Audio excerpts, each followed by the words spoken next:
Good morning, सुप्रभात, वंदे मातरम, जय हिंद। साथियों, हम अभी तक इकाई 4 बाल विकास और शिक्षण शास्त्र हमने कंप्लीट कर दिया है। आपके जो शिक्षक भर्ती के सिलेबस में है सिर्फ 4 ही इकाई था सहायक शिक्षक में साथियों।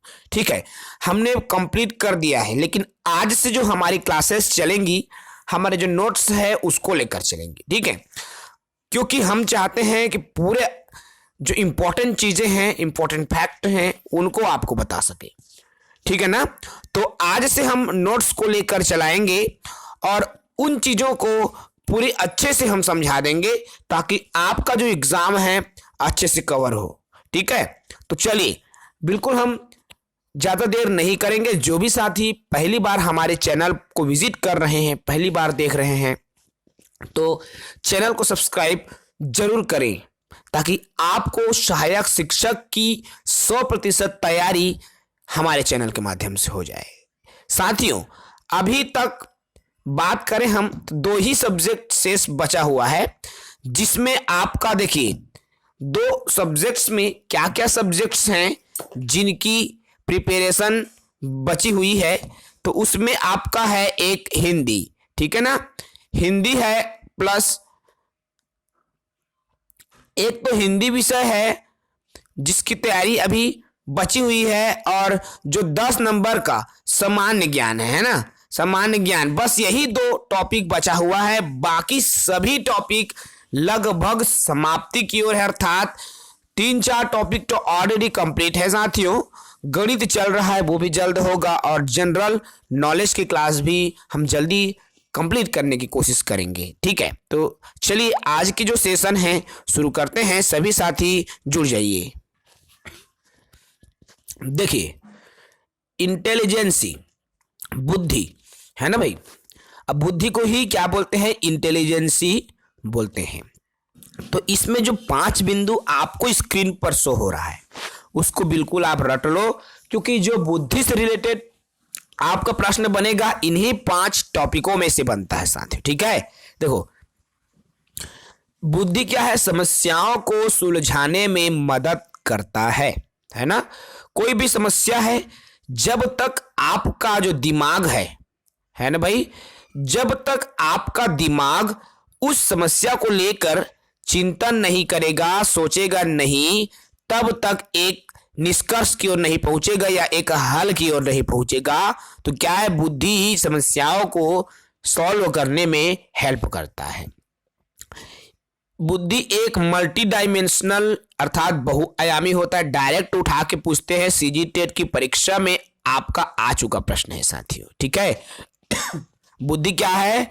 मल्टी डायमेंशनल या बहुआयामी होता है। इनके बहुत सारे आयाम हैं साथियों, है ना, बहुत सारे आयाम बुद्धि के होते हैं, और यह कठिन योग्यताओं का भी एक सेट होता है।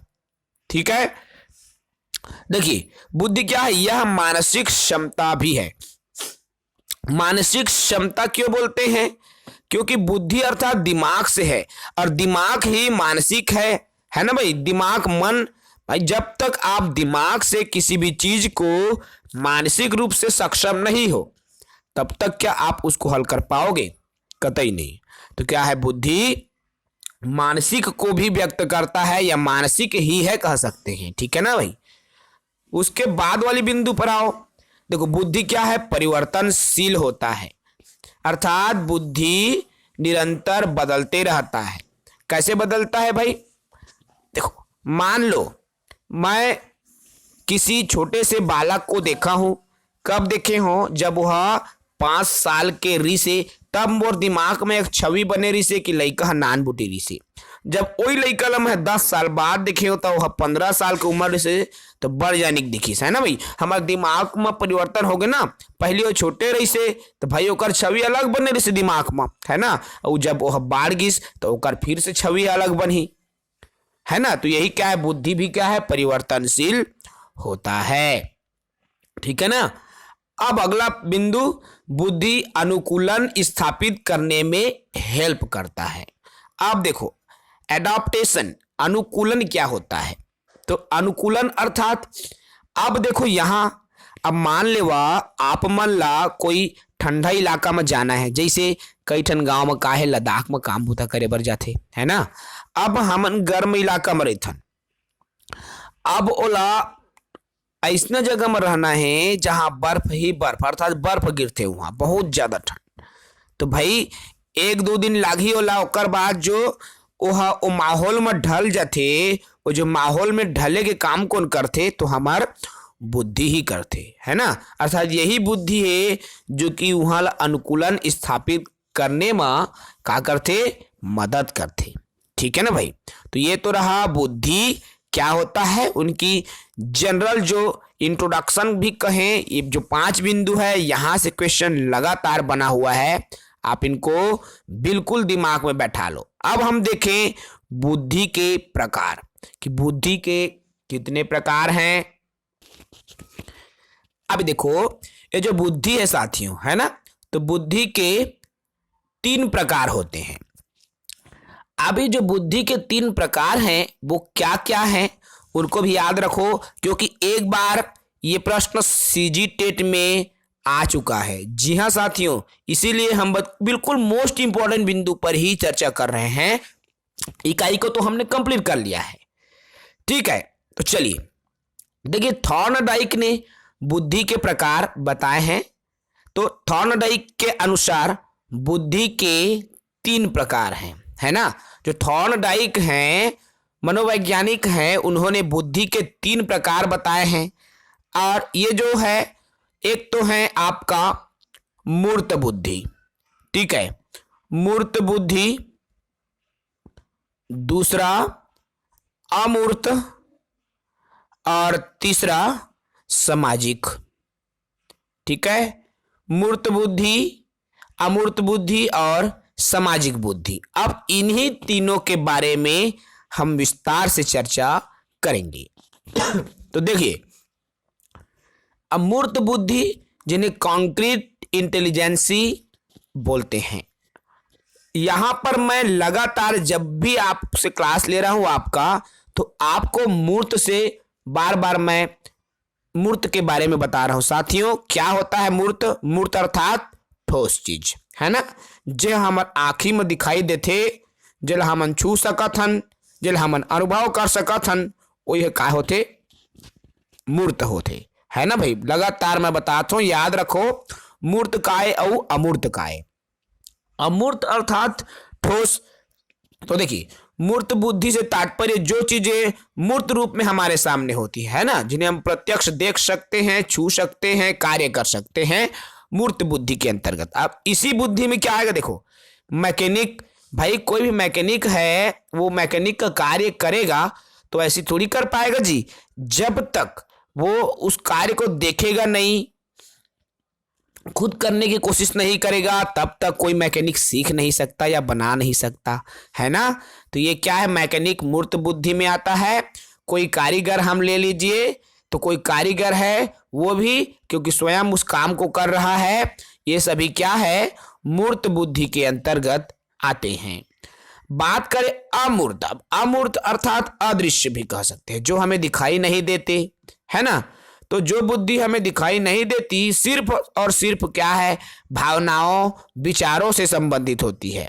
सिर्फ भावनाओं के माध्यम से, अपने विचारों के माध्यम से ही वह बुद्धियां क्या है, उसी के माध्यम से उपयोग होता है।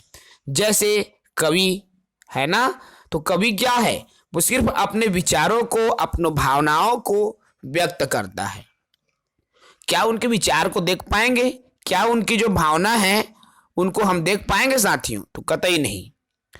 वैसे ही डॉक्टर, तो क्या डॉक्टर के जो इलाज है, भाई बाहर से तो देख रहे हैं कि सुई लगा रहा है, एला लगाते, इंजेक्शन लगाते, बॉटल चढ़ाते, टॉनिक देते, है ना, वो मन भले ही दिखते, मैं मान गया, लेकिन जो टेस्ट कर रहा है उसका क्या रिपोर्ट है, ठीक है, वो क्या चीजें हैं, भाई उनका दिमाग तो उनके अंदर में है ना, उसको कोई नहीं जान सकता। ठीक है, वैसे ही चित्रकार, एक कलाकार जो है, कतका कला ओकर में भरे हैं, ओला हम कभी देख नहीं पाना। ठीक है, तो ये अमूर्त बुद्धि में आएगा। उसके बाद में देखो थर्ड आता है आपका सामाजिक बुद्धि। Social intelligence. अब ये सामाजिक बुद्धि क्या है? तो जो समाज सेवी होते हैं, समाज के लिए कार्य करते हैं, सामाजिक बुद्धि में आते हैं। अब देखो, जो व्यक्ति समाज के लिए काम करते हैं, समाज के हित में काम करें, वो सामाजिक बुद्धि के अंतर्गत उनकी जो बुद्धि है रहते हैं ना। कई जन ला देखिया समाज के काम में ज्यादा रुचि लेते, समाज के अच्छा के लिए, समाज के लोगों के अच्छा के लिए, है ना।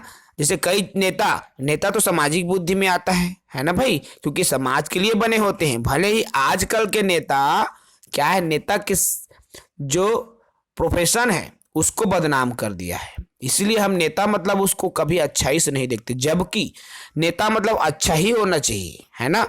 एक व्यवसायी है, ये भी तो समाज के लिए है ना, अर्थात कुछ भी प्रोडक्ट्स बेच रहा है, चाय पानी नून तेल फूल, भाई समाज के लोग उसका क्या कर रहे हैं, उपभोग कर रहे हैं, है ना, मतलब उसके लिए वो अच्छा काम कर रहे हैं ना। समाज सेवी और अध्यापक, ये सभी आप भी साथियों जब एक शिक्षक बनोगे तो यह सामाजिक बुद्धि के अंतर्गत भी आता है, ठीक है ना। अब उसके बाद देखेंगे बुद्धि का मापन।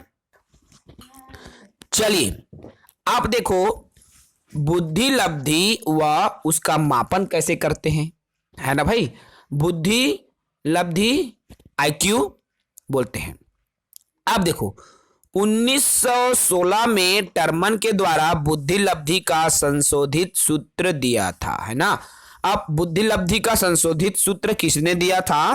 तो देखो टर्मन ने यहां पर, ठीक है। बुद्धि का जो परीक्षण है साथियों, पहले तो विनय साइमन ने किया था, उसको याद रखेंगे। उसके बाद में उनका जो संशोधित सूत्र 1916 में टर्मन ने दिया था, और उन्होंने क्या सूत्र दिया था टर्मन ने? तो देखो IQ बराबर अर्थात बुद्धि लब्धि बराबर होता है मानसिक आयु बटे वास्तविक आयु गुणा 100, है ना।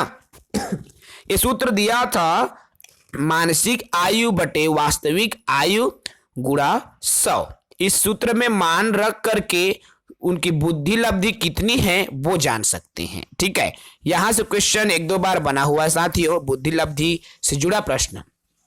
अब देखो बुद्धि लब्धि और उनकी जो स्थिति टर्मन ने क्या बताई है, ठीक है। तो टर्मन के अनुसार देखो 0 से 25 जिसकी बुद्धि लब्धि होती है वो जड़ बुद्धि में आते हैं, है ना। ये जड़ बुद्धि वाले जो बालक हैं दूसरों पर आश्रित होते हैं। अब दूसरों पर आश्रित से तात्पर्य क्या है संगवारी हो? ओ लइका मन अपन काम ला खुद नहीं कर सके, चाहे वो खाए रहे पिए रहे, चाहे 1 नंबर जाना रहे 2 नंबर जाना रहे, है ना। पूरा काहे अपन अम्मा पापा या अपन ले घर में जो बड़े हैं तेकर ऊपर डिपेंड रहते, ठीक है। जड़ बुद्धि बालक का। अब हीन बुद्धि 25 से 50, तो हीन बुद्धि बालक है ना, ये थोड़ा सा जड़ से ऊपर। मूर्ख बुद्धि बालक 50 से 70, और मंद बुद्धि बालक 70 से 90। ये जो मंद बुद्धि है, यह मंद बुद्धि कोई बीमारी न है, याद रखिया। मंद बुद्धि बालक या मूर्ख बुद्धि जो भी है, भले ही उनके दिमाग कम रहते संगवारी, है ना। मंद बुद्धि 70 से 90, और सामान्य बुद्धि 90 से 110, और श्रेष्ठ बुद्धि बालक 110 से 125, और प्रखर बुद्धि बालक 125 से 140, और प्रतिभाशाली जो बालक है 140 से ऊपर। अब देखो ये जितने भी आपको बुद्धि लब्धि है क्रम से आप रट लो, कुछ भी नहीं बोल सकते, कहां से क्वेश्चन उठाएंगे कहां से पूछेगा साथियों, ठीक है। लेकिन यहां से एक प्रश्न मोस्ट इंपॉर्टेंट है, एक प्रश्न यहां से बनता है, आप बिल्कुल याद रखो। देखो अभी तक कहां से क्वेश्चन बना है मैं ये भी आपको बता दूं, और उसको तो आप रट ही लेना। एक तो होता है मंद बुद्धि बालक की बुद्धि लब्धि कितनी होती है, ये 70 से 90 यहां से क्वेश्चन बन चुका है, ठीक है।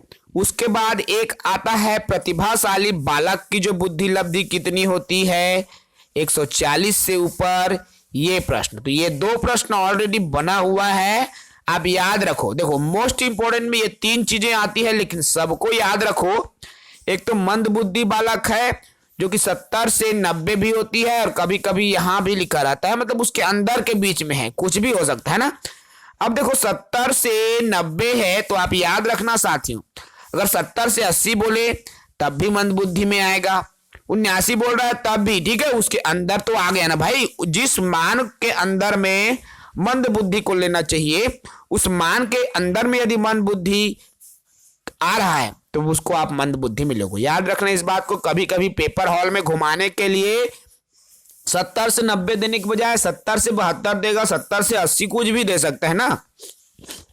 सामान्य बुद्धि 90 से 109 है ना, प्रतिभाशाली 140 से ऊपर। तो बिल्कुल इसको याद रखो, मोस्ट इंपॉर्टेंट है प्रतिभाशाली बालक। अब देखो यहां से आते हैं सीधा बुद्धि के सिद्धांत की। अब बुद्धि के क्या क्या सिद्धांत हैं, है ना भाई। हमने पढ़ लिया बुद्धि क्या है, बुद्धि के प्रकार, अब बुद्धि में बुद्धि लब्धि पढ़ लिया। अब देखें हम बुद्धि के सिद्धांत की। बुद्धि के क्या सिद्धांत है, इसमें 3-4 सिद्धांत पढ़ेंगे, यहां से क्वेश्चन आपका बना हुआ है, मोस्ट इंपॉर्टेंट है। तो एक तो है एक कारक सिद्धांत, ठीक है। बुद्धि के एक कारक सिद्धांत क्या है, तो इस सिद्धांत के जो प्रतिपादक है विनय है, ठीक है। एक कारक सिद्धांत को विनय ने दिया था, याद रखेंगे आप यहां से। और विनय ने क्या बताया है साथियों, कि सभी व्यक्तियों में एक ही प्रकार की बुद्धि होती है जो सभी कार्यों में कार्य कर। देखो एक कारक नाम से स्पष्ट है ना, एक कारक ये विनय ने दिया है। और विनय क्या बोल रहा था, विनय क्या बोला इस सिद्धांत के संदर्भ में, कि सब व्यक्ति में एक ही प्रकार की बुद्धि, एक कारक। देखो यहां पे नाम से स्पष्ट भाई, एक कारक मतलब एक ही प्रकार के, एक ही कारक सब जन के मां, चाहे हो कोई व्यक्ति रहे, राम रहे, श्याम रहे, सोना रहे, मोना रहे, टोना रहे, कुहू रहे, सबे में एक ही प्रकार के जो बुद्धि है रथे, और वही है सब कार्य में उपयोग होते, है ना। ये बताया इसे एक कारक, नाम एक कारक मतलब केवल एक ही प्रकार का बुद्धि।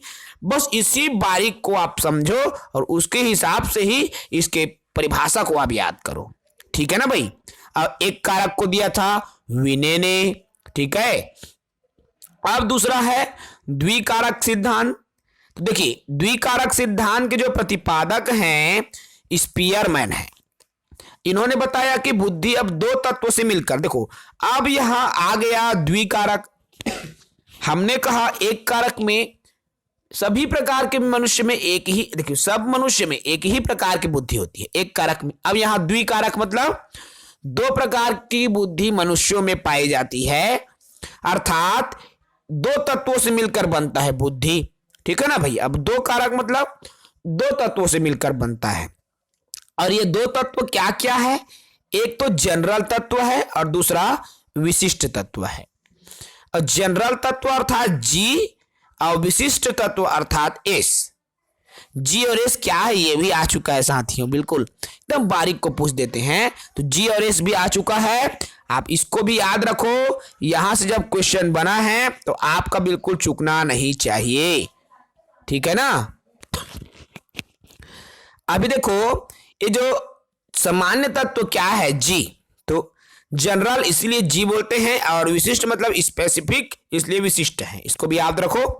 अब सामान्य तत्व क्या है, हर व्यक्ति की जो बुद्धि है जन्मजात होती है, ठीक है ना। द्विकारक में एक तो कहा बुद्धि जन्मजात होती है और हर किसी में यह अलग अलग होती है ना। जन्म लोगे तब से क्या है, बुद्धि है हमारे अंदर, ठीक है ना।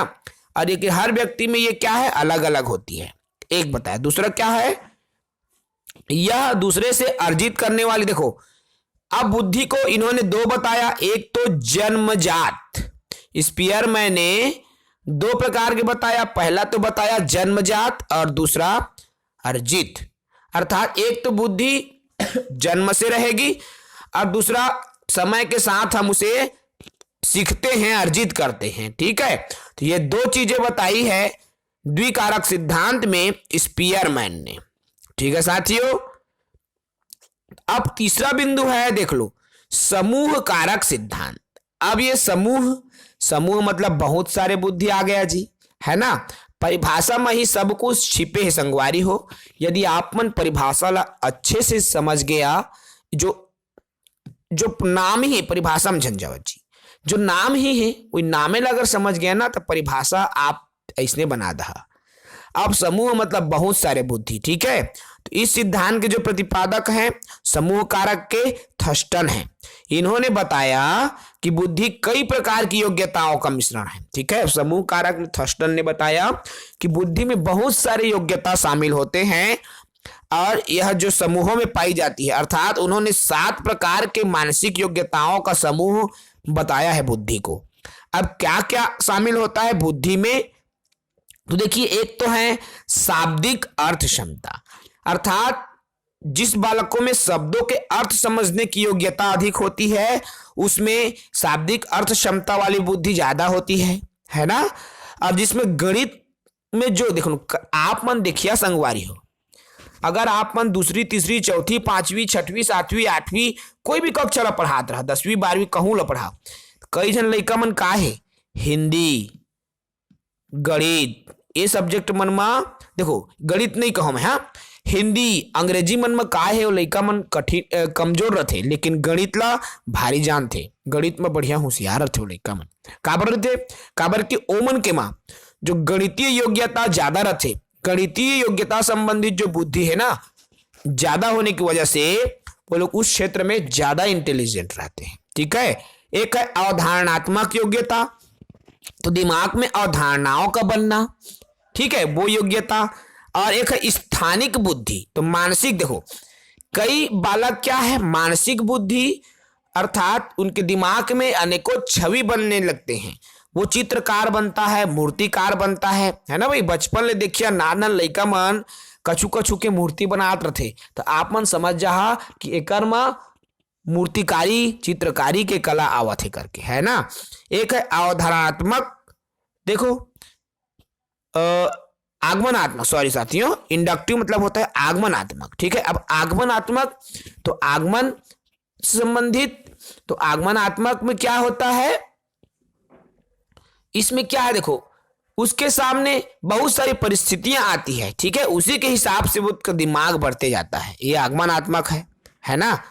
अब देखो विश्व प्रवास क्षमता वाली भी बुद्धि देखने को मिलती है, और एक है स्मृति क्षमता, अर्थात याददाश्त से जुड़ी, है ना, बहुत दिन तक याद रहना। तो इस तरह से जो थर्स्टन के अनुसार 7 प्रकार की बुद्धि होती है, याद रखोगे थर्स्टन के आधार पर समूह कारक सिद्धांत है जिसमें 7 प्रकार की बुद्धि थर्स्टन ने बताया है, ठीक है।